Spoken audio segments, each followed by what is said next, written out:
ನೀವು ನೋಡ್ತಾ ಇದ್ರ ಬಿಬಿಸಿ ನ್ಯೂಸ್. ನಾನು ಸ್ವಾಗತ್. ಹಾಸನ ಜಿಲ್ಲೆಯ ದಿನದ ಪ್ರಮುಖ ಸುದ್ದಿಗಳ ಕ್ವಿಕ್ ರೌಂಡ್ ಆಫ್ ನಲ್ಲಿ ಮೊದಲನೇದಾಗಿ ಹೆಡ್ಲೈನ್ಸ್.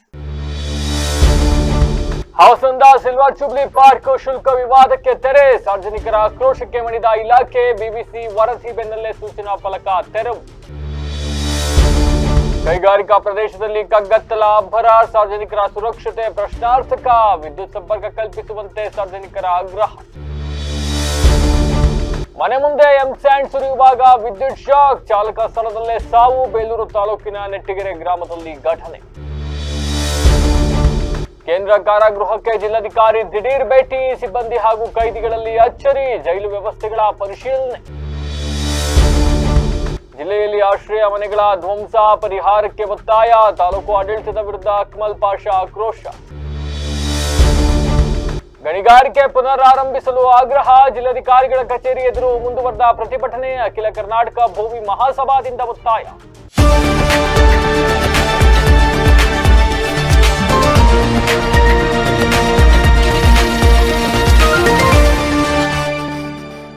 ವಾರ್ತೆಗಳ ವಿವರ. ಹಾಸನ ನಗರದ ಹೃದಯ ಭಾಗದಲ್ಲಿರ್ತಕ್ಕಂತಹ ಬಿಎಂ ರಸ್ತೆಯ ತೋಟಗಾರಿಕೆ ಇಲಾಖೆಯ ಸಿಲ್ವರ್ ಜೂಬಿಲಿ ಪಾರ್ಕ್ ಇತ್ತೀಚೆಗೆ ದೊಡ್ಡ ವಿವಾದಕ್ಕೆ ಕಾರಣವಾಗಿತ್ತು. ಏಪ್ರಿಲ್ 1ರಿಂದ ಜಾರಿಗೆ ಬರುವಂತೆ ಪಾರ್ಕ್ ನಲ್ಲಿ ವಾಯು ವಿಹಾರ ಮಾಡತಕ್ಕಂತ ಸಾರ್ವಜನಿಕರು ವಾರ್ಷಿಕ 500 ರೂಪಾಯಿ ಶುಲ್ಕವನ್ನ ಪಾವತಿಸಬೇಕು ಅಂತ ಇಲಾಖೆ ಒಂದು ನೋಟಿಸ್ ಅನ್ನ ಪ್ರದರ್ಶನ ಮಾಡಿತ್ತು. ಅಂಡ್ ಇದೀಗ ಶುಲ್ಕ ವಿಧಿಸ್ತಕ್ಕಂಥ ತನ್ನ ನಿರ್ಧಾರವನ್ನ ಹಿಂಪಡೆದಿದೆ. ಪಾರ್ಕ್ ಮುಂಭಾಗ ಹಾಕಿದ್ದ ನೋಟಿಸ್ ಅನ್ನ ತೆರವುಗೊಳಿಸಲಾಗಿದೆ. ದಶಕಗಳಿಂದ ಉಚಿತವಾಗಿ ಇಲ್ಲಿ ವಾಕಿಂಗ್ ಮಾಡ್ಕೊಂಡು ಬರ್ತಾ ಇದ್ರು ಜನ. ಇರೋ 500 ಮೀಟರ್ ಜಾಗ, ಅಲ್ಲಿ ಸರಿಯಾದ ಕುಡಿಯುವ ನೀರಿನ ವ್ಯವಸ್ಥೆ ಇಲ್ಲ. ಇರೋ ಒಂದು ಶೌಚಾಲಯಕ್ಕೆ ಬೀಗ ಹಾಕಿದ್ದಾರೆ. ವಾಕಿಂಗ್ ಪಾತ್ ದುರಸ್ತಿ ಆಗೋಗಿದೆ. ಗಿಡ ಗಂಟೆಗಳು ಬೆಳ್ಕೊಳ್ತಾ ಇದ್ದಾವೆ. ಕನಿಷ್ಠ ಸೌಲಭ್ಯವನ್ನು ಕೊಡದೆ ಸಾರ್ವಜನಿಕ ಗಾಳಿ ನೀರು ಇವೆಲ್ಲಕ್ಕೂ ಕೂಡ ದುಡ್ಡು ಕೊಟ್ಟು ತಗೊಬೇಕಾದಂತ ಅನಿವಾರ್ಯತೆ ನಿರ್ಮಾಣ ಆಗಿದೆಯಾ? ಗ್ಯಾರಂಟಿ ಯೋಜನೆಗಳಿಂದಾಗಿ ಎಲ್ಲೋ ಒಂದು ಕಡೆ ಪಾರ್ಕ್ ನಿರ್ವಹಣೆ ಮಾಡಕ್ಕೆ ದುಡ್ಡು ಕೊಡಕ್ಕಾಗದ ಸ್ಥಿತಿಯಲ್ಲಿ ಸರ್ಕಾರ ಇದೆಯಾ ಅನ್ನೋ ರೀತಿಯಲ್ಲಿ ಜನ ಪ್ರಶ್ನೆ ಮಾಡ್ತಾ ಇದ್ರು. ಯಾವಾಗ ಜನರ ಒತ್ತಡ, ಜನರ ಆಕ್ರೋಶ ಹೆಚ್ಚಾಯ್ತು, ಬಿಬಿಸಿ ವಾಹಿನಿ ಈ ಬಗ್ಗೆ ವಿಸ್ತೃತವಾದ ವರದಿಯನ್ನು ಕೂಡ ಪ್ರಸಾರವನ್ನ ಮಾಡ್ತು. ಮೊದಲ ಬಾರಿಗೆ ಈ ಬಗ್ಗೆ ಧ್ವನಿಯನ್ನ ಎತ್ತಿದ್ದೇ ಬಿಬಿಸಿ ವಾಹಿನಿ. ಯಾವಾಗ ಬಿಬಿಸಿ ವಾಹಿನಿ ಈ ಬಗ್ಗೆ ಧ್ವನಿಯನ್ನ ಎತ್ತಿ ಸಂಬಂಧಪಟ್ಟವ್ರಿಗೆ ಇದ್ರ ಬಗ್ಗೆ ಏನೇನಾಗ್ತಾ ಇದೆ ಅನ್ನೋದನ್ನ ತಲುಪಿಸ್ತೋ, ಅಧಿಕಾರಿಗಳು ಎಚ್ಚೆತ್ತುಕೊಂಡ್ರು. ಅಧಿಕಾರಿಗಳು ಎಚ್ಚೆತ್ತುಕೊಂಡಿದೀಗ ಏನು ಶುಲ್ಕ ವಿಧಿಸ್ಲಿಕ್ಕೆ ಹೊರಟಿದ್ರೋ ಆ ನಿರ್ಧಾರದಿಂದ ಹಿಂಸರಿದಿದ್ದಾರೆ. ಗೇಟ್ ನ ಮುಂಭಾಗ ಹಾಕಿದ್ದ ನೋಟಿಸ್ ಬೋರ್ಡ್ ಅದೆಂತದ್ದು ಒಂದು ಬ್ಯಾನರ್ ಅನ್ನ ಹಾಕಿದ್ರು 500 ರೂಪಾಯಿ ಕಟ್ಟಬೇಕು ಅಂತ, ಅದನ್ನ ಈಗ ಕಿತ್ತಾಕೊಂಡಿದ್ದಾರೆ. ಸದ್ಯ ಮಾಧ್ಯಮದ ಈ ವರದಿಯಿಂದಾಗಿ ಜನರಿಗೊಂದಿಷ್ಟು ಉಪಯೋಗ ಆಗಿದೆ, ಧನ್ಯವಾದಗಳು ಅಂತ ಹೇಳಿ ಅಲ್ಲಿಯ ವಾಯು ವಿಹಾರಿಗಳು ಧನ್ಯವಾದವನ್ನು ಕೂಡ ಅರ್ಪಿಸಿದ್ದಾರೆ. ನಾನು ಡೈಲಿ ವಾಕಿಂಗ್ ಬರ್ತೀವಿ. ಸುಮಾರು ಇಲ್ಲಿ ದಿನಕ್ಕೆ 1,000 to 2,000 ಜನ ವಾಕಿಂಗ್ ಬರೋರು. ಇಲ್ಲಿ ವಾರ್ಷಿಕ 500 ತೆರಿಗೆ ಅಂತ ಮಾಡಿದ್ರು ತೋಟಗಾರಿಕೆ ಇಲಾಖೆಯವರು. ಆ್ಯಕ್ಚುಲಿ ತೋಟಗಾರಿಕೆ ಇಲಾಖೆಯಿಂದ ಯಾವುದೇ ಅಭಿವೃದ್ಧಿ ಆಗಿರಲಿಲ್ಲ. ಆ್ಯಕ್ಚುಲಿ ಪ್ರೀತಮ್ ಗೌಡ್ರು ಇದ್ದಾಗ ಇದಕ್ಕೆ ಎಲ್ಲ ಇದು ಮಾಡಿದರು. ಅಂದರೆ ಆರ್ಥಿಕ ಸಹಾಯವನ್ನು ಪಾರ್ಕಿಂಗ್ ಮಾಡಿ ಹೆಚ್ಚಿನ ಸಹಾಯವನ್ನು ಮಾಡಿ ಅಭಿವೃದ್ಧಿ ಮಾಡಿದರು. ಆದರೆ ಇವರು ವಾರ್ಷಿಕ ತೆರಿಗೆಯನ್ನು ಹಾಕಿದರು. ಅದನ್ನು ನೀವು ಅದು ಎಲ್ಲ ವಾಕಿಂಗ್ ಮಾಡೋರಿಗೆ ಅಥವಾ ಇಲ್ಲಿ ಬಂದು ವಾಯುವಿಹಾರಕ್ಕೆ ಬರೋರಿಗೆ ಎಲ್ಲರಿಗೂ ತುಂಬ ತೊಂದರೆ ಆಗಿತ್ತು. ಈಗ ಅದನ್ನು ಎಲ್ಲರ ಇದರಿಂದ ತೆಗೆದಿದ್ದಾರೆ. ಹಂಗಾಗಿ ಯಾವತ್ತು ಬಂದು VVC ಅವರು ಬಂದು ಒಂದು ಬೈಟೆಕ್ ತಗೊಂಡೋಗಿದ್ರು. ಅವರ ಒಂದು ತಗೊಂಡೋಗಿದ್ದ ಇದು ಏನು ಅಂದರೆ ತಗೊಂಡೋಗಿದ್ದ ಮತ್ತೆ ಬಂದು ಪ್ರಚಾರ ಆಗಿದ್ದೆಲ್ಲ ನೋಡಿ DC ಅವರು ಇದನ್ನು ಗಮನಕ್ಕೆ ತಗೊಂಡು ಇದನ್ನು ತಾತ್ಕಾಲಿಕ ಅಥವಾ ಇದು ಅಂತ ಗೊತ್ತಿಲ್ಲ, ಒಟ್ಟಿಗೆ ಅದನ್ನು ಬೋರ್ಡೆಲ್ಲ ತೆಗೆದಿದ್ದಾರೆ. ಹಂಗಾಗಿ ಎಲ್ಲ ವಾಯುವಿಹಾರಿಗಳಿಗೆ ತುಂಬ ಅನುಕೂಲ ಆಗಿದೆ ಅಂತ ನಾನು ನಿಮ್ಮ VVC ಚಾನಲ್ ಮುಖಾಂತರ ಎಲ್ಲರಿಗೂ ಧನ್ಯವಾದಗಳು ತಿಳಿಸ್ತೀನಿ. ನೋಡಿ, ನಾನು ಮೊನ್ನೆ ನಿಮ್ಮ VVC ನ್ಯೂಸ್ನವರು ಬಂದು ಇಲ್ಲಿ ಚರ್ಚೆ ಮಾಡಿದಾಗ ಆ್ಯಕ್ಚುಲಿ ನಾನು ಇರ್ತಕ್ಕಂಥ ಒಂದು ಏನು ವಿಚಾರ ಇದೆ ಅದನ್ನು ಹೇಳಿದ್ದೆ. ನಾನು ಏನು ಹೇಳಿದ್ದೆಪ್ಪ ಅಂತಂದರೆ, ಇಲ್ಲಿ ಗೇಟಲ್ಲಿ 500 ರೂಪೀಸು ಇಯರ್ಲಿ ಹಾಕಬೇಕು ಅಂತೇಳಿ ಕೊಡಬೇಕು, ಸ್ಲಿಪ್ ತಗೋಬೇಕು, ನೀವು ಚೀಟಿ ತಗೋಬೇಕು, ಪಾಸ್ ತಗೋಬೇಕು ಅಂತೇಳಿ ಒಂದು ಕ್ರಿಯೇಟ್ ಮಾಡಿ ಬೋರ್ಡ್ ಹಾಕಿದ್ರು.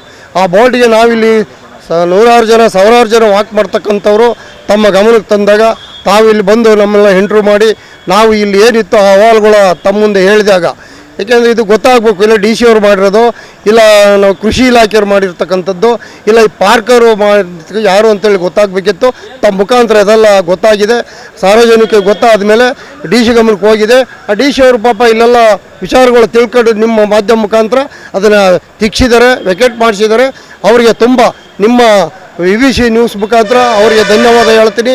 ಮತ್ತು ತಮಗೂ ಅಷ್ಟೇ ಇಲ್ಲಿ ಬಂದು ನಮ್ಮೆಲ್ಲ ಆಗುಹೋಗುಗಳನ್ನ ಕೇಳ್ಕೊಂಡು ಅಟ್ಲೀಸ್ಟ್ ನಮಗೆ ಸಹಕರಿಸಿ ಏನು 500 ರೂಪಾಯಿ ನಾವು ಕೊಡಬೇಕಿತ್ತು ಅದನ್ನು ನೀವು ಕೊಡಬಾರ್ದು ಅನ್ನೋ ರೀತಿಲಿ ಇವತ್ತು ಸಾರ್ವಜನಿಕವಾಗಿ ವಾಕ್ ಮಾಡೋರಂತರಿಗೆ ಅನುಕೂಲ ಆಗಲಿ ಅಂತೇಳಿ ತಮ್ಮ ಮುಖಾಂತರ ನಾನು DC ಅವರಿಗೆ ಒಂದು ಧನ್ಯವಾದ ಹೇಳಕ್ಕೆ ಇಷ್ಟಪಡ್ತೀನಿ. ಹಾಸನ ನಗರದ ಡೈಲಿ ವೃತ್ತದ ಸಮೀಪ ಇರತಕ್ಕಂತ ಬಿ ಕಾಟಿಹಳ್ಳಿ ವ್ಯಾಪ್ತಿಯ ಕೈಗಾರಿಕಾ ಪ್ರದೇಶ ಕಳೆದ ಹಲವು ತಿಂಗಳುಗಳಿಂದ ಬೀದಿ ದೀಪ ಇಲ್ಲದೆ ಸಂಪೂರ್ಣ ಕತ್ತಲೆಯಲ್ಲಿ ಮುಳುಗಿ ಹೋಗಿ ಈ ಭಾಗದಲ್ಲಿ ನಿತ್ಯ ಸಾವಿರಾರು ಕಾರ್ಮಿಕರು, ಸಾರ್ವಜನಿಕರು ಹಾಗೂ ವಿದ್ಯಾರ್ಥಿಗಳು ಸಂಚರಿಸ್ತಾರೆ.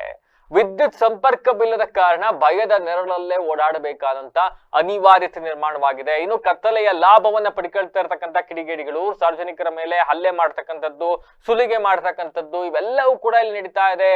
ಅಲ್ಲಿ ಕಾರ್ಮಿಕರು, ದಿನಗೂಲಿ ನೌಕರರು ಎಲ್ಲ ಬರ್ತಾರೆ. ಅಲ್ಲಿ ಇಂಡಸ್ಟ್ರಿಯಲ್ ಏರಿಯಾ, ಅಲ್ಲಿ ದುಡ್ದು ಅವತ್ತಿನ ಕೂಲಿ ತಗೊಂಡು ಹೋಗಕ್ಕೂ ಭಯದ ವಾತಾವರಣ. ಯಾವನ್ ಅಡ್ಡ ಆಗ್ತಾನೋ, ಯಾವನ್ ತಲೆ ಹೊಡಿತಾನೋ, ಯಾವನ್ ದುಡ್ಡು ಕಿತ್ಕೊಳ್ತಾನೋ ಅಂತಕ್ಕಂಥ ಭಯದಲ್ಲಿ ಸಂಚರಿಸಬೇಕಾದಂತ ದುಸ್ಥಿತಿ ನಿರ್ಮಾಣವಾಗಿದೆ.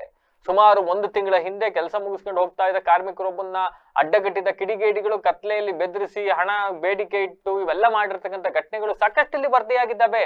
ಇಷ್ಟಾದ್ರೂ ಕೂಡ ಸಂಬಂಧಪಟ್ಟ ಅಧಿಕಾರಿಗಳು ಎಚ್ಚೆತ್ಕೊಳ್ತಾ ಇಲ್ಲ ಅಂತಕ್ಕಂಥದ್ದು ಸಾರ್ವಜನಿಕರ ಆಕ್ರೋಶ. ಅಂಡ್ ಈ ಕೈಗಾರಿಕೆ ಪ್ರದೇಶದ ಆಸುಪಾಸಿನಲ್ಲಿ ಅನೇಕ ನರ್ಸಿಂಗ್ ಕಾಲೇಜುಗಳಿದ್ದಾವೆ, ಹಾಸ್ಟೆಲ್ಗಳಿದ್ದಾವೆ, ವಿದ್ಯಾರ್ಥಿನಿಯರಲ್ಲಿ ಓಡಾಡಬೇಕಾಗುತ್ತೆ.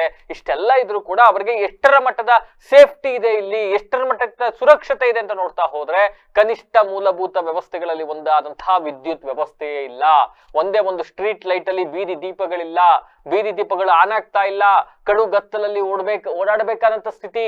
ಯಾವ್ದಾದ್ರು ಅನಾಹುತ ಅವಘಡಗಳು ಸಂಭವಿಸಿ ಬಿಟ್ರೆ ಯಾರಿದಕ್ಕೆ ಹೊಣೆ ಅಂತ ಜನ ಪ್ರಶ್ನೆ ಮಾಡ್ತಾ ಇದ್ದಾರೆ.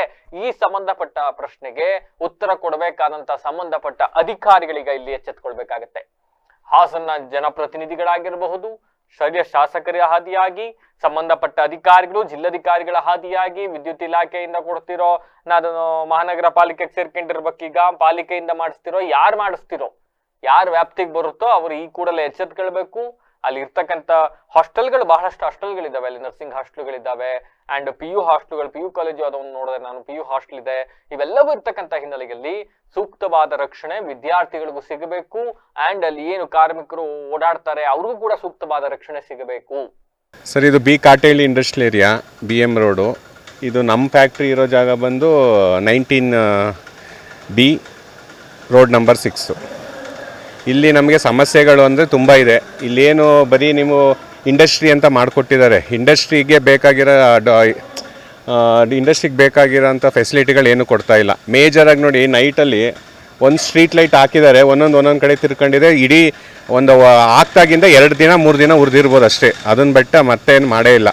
ಅದಾದಮೇಲೆ ನೀವು ಕಸ ಆಗಲಿ ಇದಾಗಲಿ ನೋಡಿ ಏನು ಮಾಡ್ತಿಲ್ಲ. ಅದೇ ತಿಂಗಳು ಮೈಂಟೆನೆನ್ಸ್ ಅಂತ ಕಟ್ಟಿಸ್ಕೊಬಿಡ್ತಾರೆ. KDB ವಾಟರ್ ಬಿಲ್ಲು, ಮೇಂಟೆನೆನ್ಸ್ ಅಂದರೆ ತಾನೇ ಇವೆಲ್ಲ ಬರುತ್ತಾನೆ. ಇದನ್ನೇ ಮೇಯ್ನು ಫೆಸಿಲಿಟಿಗಳನ್ನೇ ಕೊಡಲ್ಲ.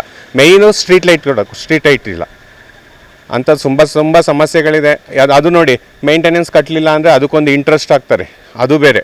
2 ದಿನ 3 ದಿನ ಲೇಟ್ ಆದರೆ ಇವೆಲ್ಲ ಇದೆ. ಇದು ಯಾರ ಹತ್ರ ಹೇಳೋದು ಅಂತ ಗೊತ್ತಿಲ್ಲ. ಅದೇ ನೋಡಿ ಸರ್, ನಾವು ಇಂಡಸ್ಟ್ರಿಯಲ್ ಏರಿಯಾದಲ್ಲಿ ಇದ್ದೀವಿ. ಬಟ್ ಏನಂದರೆ ಯಾವುದೂ ಫೆಸಿಲಿಟೀಸ್ ಇಲ್ಲ ಇಂಡಸ್ಟ್ರಿಯಲ್ ಏರಿಯಾದಲ್ಲಿ. ಮೇಯ್ನ್ ಬಂದು ಲೈಟ್ ಇಲ್ಲ. ನೀವು ಅಲ್ಲಿ ನೋಡ್ಬೋದು ಲೈಟು ಯಾವ ಕಡೆ ತಿರುಗಿದೆ ಅಂತ. ಬಟ್ ಹಾಕಿದ ದಿವಸದಿಂದ 1 ವಾರ ಆನ್ ಆಯಿತು ಬಿಟ್ಟರೆ ಯಾವುದೂ ಆನ್ ಆಗಲ್ಲ. ಇದೆಲ್ಲ ಮರ ಎಲ್ಲ ಇಲ್ಲಿ ಟಿಂಬರ್ ಲಾರಿಗಳು ತುಂಬ ಓಡಾಡುತ್ತೆ. ಅದು ಪ್ರಾಬ್ಲಮ್ ಏನಾಗುತ್ತೆ ಅಂದರೆ ವೈರ್ಗಳೆಲ್ಲ ತುಂಬ ಲೋ ಹೈಟಲ್ಲಿ ಹಾಕಿದ್ದಾರೆ. ಅದು ಬರ್ತಿರುತ್ತೆ, ಕಟ್ಟಾಗ್ತಿರುತ್ತೆ, ಮೇಂಟೆನೆನ್ಸ್ ಮಾಡಲ್ಲ. ಫೋನ್ ಮಾಡಿದ್ರು ಬಂದು ಅಟೆಂಡ್ ಮಾಡಲ್ಲ. ಪ್ಲಸ್ಸು ನೀರು ಬಿಡಲ್ಲ. ವಾರಕ್ಕೆ 1 ದಿವಸ ನೀರು ಬಿಡ್ತಾರೆ, ಇನ್ನು ಮಿಕ್ಕಿದ ದಿವಸ ನೀರೇ ಬಿಡಲ್ಲ ಇಲ್ಲಿಗೆ. ಅದೊಂದು ಸಮಸ್ಯೆ ಇದೆ. ಕಸ ನೋಡಿ, ಎಷ್ಟು ತುಂಬ್ಕೊಂಡಿದೆ. ಕಸ ಬಂದು ಯಾರೂ ಕ್ಲೀನ್ ಮಾಡಲ್ಲ ಇದುವರೆಗೆ. ನಾವು ಫ್ಯಾಕ್ಟ್ರಿಯವ್ರು ನಾವೇ ಮಾಡ್ಕೊಳ್ತಿದ್ದೀವಿ ಬಿಟ್ಟರೆ ಯಾರೂ ಕ್ಲೀನ್ ಮಾಡಲ್ಲ ಕಸ. ಇಲ್ಲಿ ಲೈಟ್ ಇಲ್ಲದೆ ಇರೋದ್ರಿಂದ ಅಕ್ರಮಗಳೆಲ್ಲ ಜಾಸ್ತಿ ಇದೆ. ಇಲ್ಲಿ ಒಳಗಡೆ ಹಿಂಗೆ ಹೋದರೆ ಊರಿದೆ. ಇಲ್ಲಿ ಕತ್ಲೆ ಇರೋ ಕಾರಣದಿಂದ ಈ ಕಳ್ಳತನಗಳಾಗಲಿ ಅದಾಗಲಿ ತುಂಬ ಜಾಸ್ತಿ ನಡೀತಾ ಇದೆ. ಇಲ್ಲಿ ಇಂಡಸ್ಟ್ರಿಗೆ ನೈಟ್ ಹೊತ್ತು ಇಲ್ಲಿ ಆಟೋದವರು ಒಬ್ಬರು ಬರೋದಾಗಲಿ, ವರ್ಕರ್ಸ್ ಬರೋದಾಗಲಿ ತುಂಬ ಹೆದರ್ತಿದ್ದಾರೆ ಈ ಕಡೆಗೆ. ಇಲ್ಲಿ ಒಳಗಡೆ ಊರಿದೆ, ಹೆಂಗಸರು ಮಕ್ಕಳು ಓಡಾಡೋ ಜಾಗ ಇದು. ಆದರೂ ಒಂದು ಲೈಟ್ ಇಲ್ಲ, ಏನು. ಸರ್, ನಾವಿಲ್ಲಿ ಬಿ ಕಾಟೇಳಿ ರೋಡು, ಇಲ್ಲಿ ಡೈಲಿ ಓಡಾಡೋ ಅಂಥ ಜಾಗ ನಮ್ಮದಿದು. ನಾವು ಓಡಾಡೋಕೆ ತುಂಬಾ ಹಿಂಸೆ ಆಗ್ತೈತೆ. ಕರೆಂಟು ನಿಸರ್ಗ ಕಾಲೇಜು, ಈ ಮಂಗಳ PG, ಇಲ್ಲಿಂದ ಕಾಟೇಳಿ ಗೇಟ್ವರೆಗೂ ಇಲ್ಲಿ ಒಂದು ಲೈಟ್ ಇರೋದಿಲ್ಲ. ಸುಮಾರು 7 ಗಂಟೆ ಆಯಿತು ಅಂದರೆ ಈಚೆಗೆ ಬರೋಕ್ಕಾಗಲ್ಲ, ಅಷ್ಟು ಪ್ರಾಬ್ಲಮ್ ಆಗ್ತೈತಿ. ಒಂದು ಲೈಟ್ ವ್ಯವಸ್ಥೆ ಇಲ್ಲ ಇಲ್ಲಿ. ತುಂಬ ಭಯ ಆಗುತ್ತೆ. ಇನ್ನು ಡ್ರಿಂಕ್ಸ್ ಮಾಡೋರು ಓಡಾಡ್ತಾ ಇರ್ತಾರೆ, ಹೆಣ್ಮಕ್ಳುಗಳು ಓಡಾಡೋಕ್ಕಾಗಲ್ಲ. ಒಂದು ಸ್ವಲ್ಪ ಹೊತ್ತು ಕಾಲೇಜ್ ಲೇಟ್ ಆದರೆ ಬರೋಕ್ಕೂ ಹೆಣ್ಮಕ್ಳುಗಳು ಭಯ ಪಡ್ತಾರೆ. ಇಂಥ ಪ್ರಾಬ್ಲಮ್ ಎಲ್ಲ ಸಾಲ್ವ್ ಮಾಡ್ತಾ ಇದ್ದೀವಿ ನೋಡಿ. ನಮ್ಮ ಹೆಸರು ಲತಾ ಅಂತ. ಸರ್ ಇಲ್ಲಿ ನೈಟಲ್ಲಿ ಕರೆಂಟ್ ಇರಲ್ಲ. ನಾನು ಡ್ಯೂಟಿ ಕೆಲಸ ಮಾಡಿ ರೂಮ್ ಹೋಗ್ತಿದ್ದೆ. ಅಲ್ಲಿ ಆವಾಗ ಹುಡುಗರು ಬಂದ್ಬಿಟ್ಟು 4-5 ಜನ ಚಾಕು ತೋರಿಸಿ ಏನಾಯ್ತೆ ಮೊಬೈಲ್ ಕೊಡೋ ದುಡ್ಡು ಕೊಡೋ ಏನೇ ಕತ್ಲಲ್ಲಿ ಲೈಟ್ ಇಲ್ಲ ಪ್ರಾಬ್ಲಮ್ ಐತೆ ನಮಗೆ ಕೆಲಸ ಮಾಡೋಕ್ಕೆ 5 ಜನ ಬಂದಿದ್ದು ಕಾರಲ್ಲಿ. ಏನು ದುಡ್ಡು ಮೊಬೈಲು ಆಮೇಲೆ ಇಲ್ಲಿ ಏನು ಕೇಳ್ತಿದ್ದ ಅವರು. ಆಮೇಲೆ ಹೋದ್ರು ಅವರು ಚಾಕು ತೋರಿಸಿ ಲೋಂಗೆಲ್ಲ ಮಚ್ಚು ತೋರಿಸಿ ಹೋದರು. ಪೊಲೀಸ್ ಕಂಪ್ಲೇಂಟ್ ಮಾಡಿದೆ. ಇಲ್ಲ ಜಾಗಲ್ಲಿ ಕರೆಂಟ್ ಇಲ್ಲ ಅದಕ್ಕೆ ಪೊಲೀಸರು ಬಂದಿದ್ದರು, ಅವರು ಸಿಕ್ಕಿಲ್ಲ ಅವಾಗ. ಆಮೇಲೆ ಸಮಸ್ಯೆ ಸರ್ ಇಲ್ಲಿ ಕರೆಂಟ್ ಇಲ್ಲ ಸರ್, ಕರೆಂಟ್ ಇಲ್ಲ. ಅದಕ್ಕೆ ಕತ್ಲಲ್ಲಿ ಓಡಾಡೋಕ್ಕಾಗಲ್ಲ. ನೈಟ್ ಡ್ಯೂಟಿ ಕೆಲಸ ಮಾಡೋಕ್ಕೆ ನಮಗೆ ಕಷ್ಟ ಆಯ್ತೈತೆ. ಒಂದು 5-6 ವರ್ಷ ಆಯಿತು, 5-6 ವರ್ಷ ಆಯಿತು ಕರೆಂಟ್ ಇಲ್ಲ. 5 ವರ್ಷದಿಂದ ಕರೆಂಟ್ ಇಲ್ಲ ಇಲ್ಲಿ ಕತ್ಲಲ್ಲಿ. ಒಂದ್ಸರಿ ಇಲ್ಲ 4-5 ಸರಿ ಆಯಿತು ಹಂಗೆ. ಆ ಥರ ಅಟ್ಯಾಕ್ ಆಗಿದೆ 4-5 ಸರಿ. ಆ ಹುಡುಗರೆಲ್ಲ ನೈಟ್ ಡ್ಯೂಟಿ ಮಾಡ್ಬೇಕಾದ್ರೆ ಕಷ್ಟ, ನಾವು ಬರೋಲ್ಲ ಕೆಲಸಕ್ಕೆ. ಅಲ್ಲಿ ಕತ್ಲು ಆಯ್ತೈತೆ, ಡಾಕು ಎಲ್ಲ ಚಾಕು ತೋರಿಸ್ತಾರೆ ಅಲ್ಲಿ. ನಾವು ಹಾಸನಿಂದ ಕೆಲಸಕ್ಕೆ ಬರ್ತೀವಿ ಇಂಡಸ್ಟ್ರಿಯಲ್ ಏರಿಯಾಕ್ಕೆ ಡೈರಿ ಹತ್ರದಿಂದ. ನಮಗಿಲ್ಲಿ 6-7 ಗಂಟೆ ಆಗುತ್ತೆ ಮತ್ತು ಕೆಲಸ ಮುಗಿಸ್ಕೊಂಡು ಹೋಗೋದು. ಅಂದರೆ ಇಲ್ಲಿ ಓಡಾಡೋಕ್ಕೆ ತುಂಬ ಭಯ. ಒಬ್ಬರು ಲೇಡೀಸ್ ಸುಮಾರು ವರ್ಷ ಆಯಿತು ಇಲ್ಲಿ ಕರೆಂಟೇ ಇಲ್ಲ ಇಲ್ಲಿ ಓಡಾಡೋಕ್ಕಂತ. ಹೆಣ್ಮಕ್ಳು ಮತ್ತು ಯಾರಾದರೂ ಹೆಂಗಸ್ರುಗಳು ಓಡಾಡೋಕ್ಕೆಲ್ಲ ಭಯ ಆಗುತ್ತೆ ತುಂಬ ಇಲ್ಲಿ. ಅಂದರೆ ಇಲ್ಲಿ ಬಾಡಿಗೆಯವರು ಎಲ್ಲ ಓಡಾಡೋಕ್ಕಂತೂ ತುಂಬ ಇಂಡಸ್ಟ್ರಿಯಲ್ ಏರಿಯಾ ಅಲ್ವಾ, ಕೆಲಸದವರೇ ಜಾಸ್ತಿ ಇಲ್ಲಿರೋದು. ಓಡಾಡೋಕ್ಕಾಗಲ್ಲ ಇಲ್ಲಿ. ಇಲ್ಲಿಯ ಊರವರಾಗಲಿ ಅಥವಾ ಅಧಿಕಾರಿಗಳಾದರೂ ಯಾರಾದರೂ ಆಗಲಿ ಇಲ್ಲಿ ಬಂದು ಸಮಸ್ಯೆಗಳು ಪರಿಹಾರ ಮಾಡಿಕೊಡ್ಬೇಕು ಅಂತ ಕೇಳ್ಕೊತೀವಿ. ಹಾಸನ ಜಿಲ್ಲೆಯ ಬೇಲೂರು ತಾಲೂಕಿನ ನಟ್ಟಿಗೆರೆ ಗ್ರಾಮದಲ್ಲಿ ಘೋರ ದುರಂತವೊಂದು ಸಂಭವಿಸಿಬಿಟ್ಟಿದೆ. ಸ್ಯಾಂಡ್ ಅನ್ನ ಅನ್ಲೋಡ್ ಮಾಡುವಾಗ ವಿದ್ಯುತ್ ತಂತಿ ತಗುಲಿ ಟಿಪ್ಪರ್ ಚಾಲಕ ಸ್ಥಳದಲ್ಲೇ ಮೃತಪಟ್ಟಿದ್ದಾನೆ. ಅಂಡ್ ಮಾಲೀಕನ ಹಠಕ್ಕೆ ಯುವ ಚಾಲಕ ಬಲಿಯಾಗಿರ್ತಕ್ಕಂಥ ಘಟನೆ ಇದೀಗ ನಡೆದಿರ್ತಕ್ಕಂಥದ್ದು. ಹೊಳೆನರಸೀಪುರ ತಾಲೂಕಿನ ಹನುಮನಹಳ್ಳಿ ಗ್ರಾಮದ ಕೇವಲ 33 ವರ್ಷದ ದಿಲೀಪ್ ಮೃತ ಚಾಲಕ. ಏನು ಊರಿನ ಮಾಜಿ ಗ್ರಾಮ ಪಂಚಾಯತಿ ಅಧ್ಯಕ್ಷ ಮಂಜುನಾಥ್ ಅಂತಕ್ಕಂಥವ್ರು ಮನೆಗೆ ಟಿಪ್ಪರ್ ನಲ್ಲಿ ಸ್ಯಾಂಡ್ ತರಿಸ್ಕೊಂಡಿದ್ರಂತೆ. ಅಂಡ್ ಮನೆ ಬಳಿ ಹೈಟೆನ್ಷನ್ ವಿದ್ಯುತ್ ತಂತಿ ಇದ್ದ ಕಾರಣ ಇಲ್ಲಿ ಗಾಡಿ ಹಾಕಕ್ ಸಾಧ್ಯ ಇಲ್ಲ ಸಾರ್ ಅಂತ ಚಾಲಕ ದಿಲೀಪ್ ಮೊದಲೇ ಎಚ್ಚರಿಸಿದ್ರಂತೆ. ಆದ್ರೆ ಬೇರೆ ಎಲ್ಲ ವಾಹನ ಬರ್ತವೆ, ನಿನ್ ಗಾಡಿ ತೆಗಿಯಕ ಬರಕ್ ಆಗದಿಲ್ವಾ, ನಿನಗೆ ಓಡ್ಸಕ್ ಬರೋದಿಲ್ವಾ, ಗಾಡಿನ ಅನ್ಲೋಡ್ ಮಾಡು, ಏನೂ ಆಗೋದಿಲ್ಲ ಅಂತ ಮಂಜುನಾಥ್ ಒತ್ತಾಯಿಸಿದ್ರು ಅಂತ ಹೇಳಲಾಗ್ತಾ ಇದೆ. ಮಾಲೀಕಿನ ಮಾತಿಗೆ ಕಟ್ಟು ಬಿದ್ದ ಟಿಪ್ಪರ್ ಚಾಲಕ ಟಿಪ್ಪರ್ನ ಲಿಫ್ಟ್ ಮಾಡಿಬಿಟ್ಟಿದ್ದಾನೆ. ಆಗ ಟಿಪ್ಪರ್ನ ಲಿಫ್ಟ್ ಮಾಡಿದಾಗ ವಿದ್ಯುತ್ ತಂತಿಗೆ ತಗಲಿಬಿಟ್ಟಿದೆ. ಅದು ಕೂಡಲೇ ಸರ್ಕ್ಯೂಟ್ ಇದಾಗ್ಬಿಟ್ಟಿದೆ. ಚಾಲಕ ಕರೆಂಟು ಹೊಡೆದು ದಿಲೀಪ್ ಅಲ್ಲಿಯೇ ಒಳಗಡೆ ಸ್ಪಾಟಲ್ಲೇ ಸತ್ತೋಗ್ಬಿಟ್ಟಿದ್ದಾನ್ರಿ. ಅಂಡ್ ಅದಾದ ನಂತರ ಪೊಲೀಸರು ಮಂಜುನಾಥ್ ಅವ್ರನ್ನ ವಶಕ್ಕೆ ಪಡ್ಕೊಂಡಿದ್ದಾರಂತೆ ವಿಚಾರಣೆ ನಡೆಸ್ತಾ ಇದ್ದಾರೆ. ಏನ್ ವಿಚಾರಣೆ ನಡೆಸಿ ಏನ್ ಮಾಡಿ ಹೋದ ಜೀವವನ್ನ ವಾಪಸ್ ತರ್ಲಿಕ್ಕೆ ಆಗ್ತದಾ? ಜಿಲ್ಲಾಧಿಕಾರಿ KS ಲತಾ ಕುಮಾರಿ ಅವರು ಹಾಸನ ನಗರದ ಕೇಂದ್ರ ಕಾರಾಗೃಹಕ್ಕೆ ದಿಢೀರ್ ಭೇಟಿಯನ್ನ ನೀಡಿ ಜೈಲು ವ್ಯವಸ್ಥೆಯನ್ನ ಪರಿಶೀಲಿಸುವ ಮೂಲಕ ಸಿಬ್ಬಂದಿ ಹಾಗೂ ಕೈದಿಗಳಲ್ಲಿ ಅಚ್ಚರಿಯನ್ನ ಮೂಡಿಸಿದ್ದಾರೆ. ಮೊದಲ ಬಾರಿಯ ಭೇಟಿ ವೇಳೆ ಕಾರಾಗೃಹದ ಎಲ್ಲಾ ವಿಭಾಗಗಳನ್ನ ಸೂಕ್ಷ್ಮವಾಗಿ ಅವಲೋಕಿಸಿದ ಜಿಲ್ಲಾಧಿಕಾರಿಗಳು ವಿಶೇಷವಾಗಿ ಕೈದಿಗಳ ಕಲ್ಯಾಣ ಮತ್ತೆ ಪರಿವರ್ತನೆಗೆ ಹೆಚ್ಚಿನ ಒತ್ತು ನೀಡಿದ್ರು. ಕಾರಾಗೃಹ ಪ್ರವೇಶಿಸಿದ ತಕ್ಷಣವೇ ಅಡಿಗೆ ಮನೆಗೆ ಭೇಟಿಯನ್ನ ನೀಡಿದ ಅವರು ಕೈದಿಗಳಿಗೆ ತಯಾರಾಗ್ತಾ ಇದ್ದಂತ ಆಹಾರದ ಗುಣಮಟ್ಟವನ್ನ ಖುದ್ದಾಗಿ ಪರಿಶೀಲಿಸಿದ್ರು. ಅದರ ಗುಣಮಟ್ಟವನ್ನ ಪರಿಶೀಲಿಸಿದ ಅವರು ಕೈದಿಗಳಿಗೆ ಸಮಯಕ್ಕೆ ಸರಿಯಾಗಿ ಮತ್ತೆ ಗುಣಮಟ್ಟದ ಆಹಾರ ನೀಡಬೇಕು, ಈ ವಿಷಯದಲ್ಲಿ ಯಾವುದೇ ರೀತಿಯ ರಾಜಿ ಇರಬಾರದು ಅಂತ ಸಿಬ್ಬಂದಿಗಳಿಗೆ ಖಡಕ್ ಸೂಚನೆಯನ್ನ ನೀಡಿದ್ರು. ಕೈದಿಗಳಿಗೆ ಕೊಡ್ತಕ್ಕಂಥ ಏನು ಆಹಾರ ತಯಾರು ಮಾಡ್ತಾರೆ ಅದನ್ನು ಅವರೇ ಟೇಸ್ಟ್ ಮಾಡಿ ನೋಡಿದ್ರು ಈ ಗುಣಮಟ್ಟದಲ್ಲಿ ಇದೆಯಾ ಅಂತ. ನಂತರ ಕೈದಿಗಳಿರ್ತಕ್ಕಂಥ ಬ್ಯಾರಕ್ಗಳ ಹತ್ರ ತೆರಳಿದ್ರು. ಅವರೊಂದಿಗೆ ಆತ್ಮೀಯವಾಗಿ ಸಂಭಾಷಣೆ ನಡೆಸಿದ ಜಿಲ್ಲಾಧಿಕಾರಿ ಲತಾ ಕುಮಾರಿ ಅವರು ಅವರ ವೈಯಕ್ತಿಕ ಜೀವನ, ಕುಟುಂಬ, ಮಕ್ಕಳುಗಳ ಬಗ್ಗೆ ಮಾಹಿತಿಯನ್ನ ಪಡೆದ್ರು. ಯಾಕೆ ಇಲ್ಲಿಗೆ ಬಂದ್ರಿ, ಯಾಕೆ ಹಿಂಗ್ ಮಾಡ್ಕೊಂಡ್ರಿ ಅಂತಕ್ಕಂಥದ್ರ ಬಗ್ಗೆ ಎಲ್ಲ ಕೂಡ ಅವ್ರ ಜೊತೆ ಸಂಭಾಷಣೆಯನ್ನ ನಡೆಸಿದ್ರು. ಈ ಸಂದರ್ಭದಲ್ಲಿ ಕೈದಿಗಳಿಗೆ ಮಹತ್ವದ ಜೀವನ ಪಾಠವನ್ನ ತಿಳಿಸಿದ ಅವರು ತಪ್ಪಿನಿಂದ ಪಾಠ ಕಲಿದು ಉತ್ತಮ ಜೀವನದತ್ತ ಸಾಗುವಂತೆ ಪ್ರೇರೇಪಿಸಿದ್ರು ಅವರಿಗೆಲ್ಲರೂ ಕೂಡ. ಅಂಡ್ ಈ ಸಂದರ್ಭದಲ್ಲಿ ಕಾರಾಗೃಹದ ಅಧಿಕಾರಿಗಳು ಹಾಗೂ ಅಲ್ಲಿಯ ಸದಸ್ಯರುಗಳು ಇವರೆಲ್ಲರೂ ಕೂಡ ಹಾಜರಿದ್ರು. ಗೃಹದಲ್ಲಿ ಒಂದು ವಿಶೇಷ ದಿನ. 2 ವಿಷಯಗಳಿವೆ.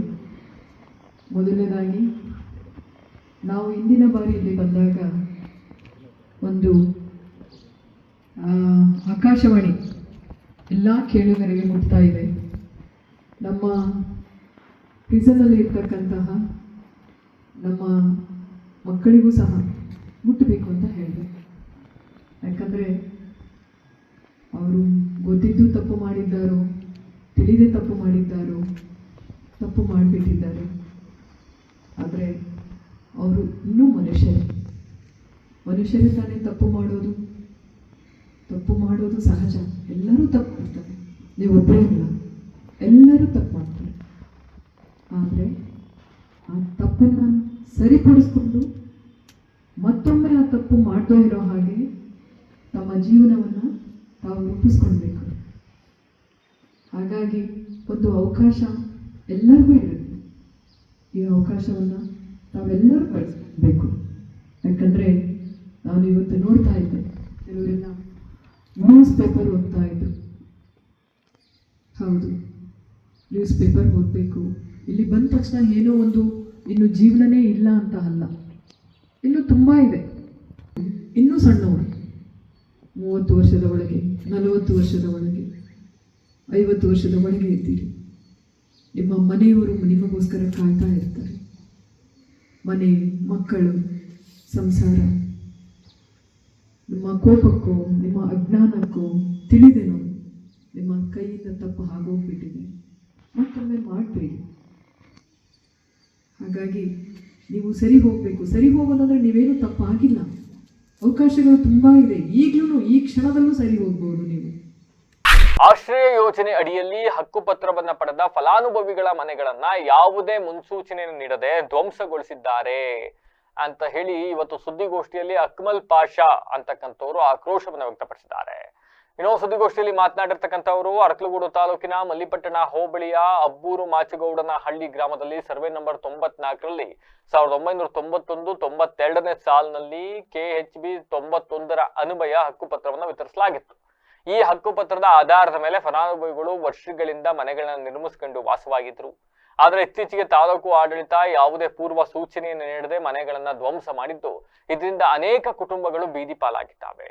ಅಂಡ್ ಮನೆ ಕಳೆದುಕೊಂಡ ಕುಟುಂಬಗಳಿಗೆ ತಕ್ಷಣ ಪರಿಹಾರವನ್ನು ಒದಗಿಸಬೇಕು, ಹಕ್ಕುಪತ್ರಗಳಿಗೆ ಮಾನ್ಯತೆಯನ್ನು ನೀಡಬೇಕು ಹಾಗೂ ಪುನಃ ಮನೆ ನಿರ್ಮಿಸಲು ಅವಕಾಶವನ್ನು ಕಲ್ಪಿಸುವಂತೆ ಜಿಲ್ಲಾಡಳಿತ ಮತ್ತೆ ರಾಜ್ಯ ಸರ್ಕಾರದ ಮೇಲೆ ಒತ್ತಡವನ್ನು ತರಲು ಹಾಗೂ ಅರಕಲಗೂಡು ತಾಲೂಕು ಆಡಳಿತ ಪಟ್ಟಭದ್ರ ಹಿತಾಸಕ್ತಿಗಳ ಪರವಾಗಿ ಕೆಲಸ ಮಾಡ್ತಾ ಇದೆ, ಶ್ರೀಮಂತರ ಪರವಾಗಿ, ರಾಜಕಾರಣಿಗಳ ಪರವಾಗಿ ಕೆಲಸವನ್ನ ಮಾಡ್ತಾ ಇರ್ತಕ್ಕಂಥದ್ದನ್ನ ವಿರೋಧಿಸಿ ನಾಳೆ ಅರಕಲಗೂಡಿನಲ್ಲಿ ಅನಿರ್ದಿಷ್ಟಾವಧಿ ಮುಷ್ಕರವನ್ನು ಆರಂಭಿಸ್ತಾ ಇದ್ದೀವಿ ಅಂತ ಹೇಳಿದ್ರು.